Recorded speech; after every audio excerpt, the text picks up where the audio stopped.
तीन तरह का जल शिव को समर्पित होता है और वो तीनों तरह के जल का अलग अलग भाव है हमारा।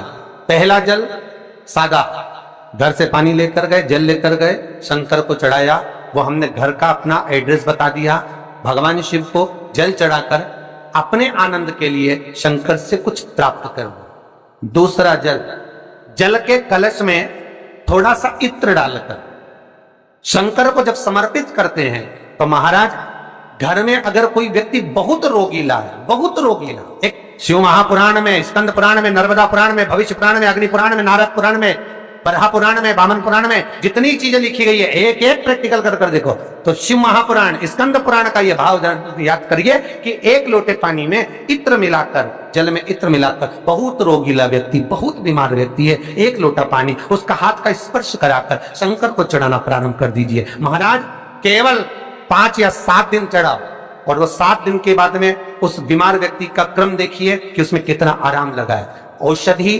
दवाई काम करना प्रारंभ करी कि ना करी। केवल इत्र समर्पित, इत्र का।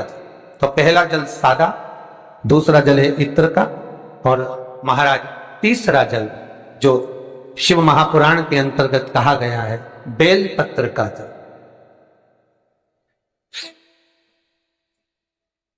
तीसरा जो जल है वो बेलपत्र का जल।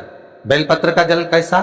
तो महाराज शिव महापुराण की कथा कहती है कि जल के पात्र में एक बेलपत्र अंदर डालकर उस जल के पात्र को ले जाकर शिव को समर्पित करना, अर्थात अपनी मन की कामना भगवान शंकर से कह दे। केवल बेलपत्र के माध्यम, बोलना नहीं है हमको, कुछ हमें कुछ कहना नहीं है।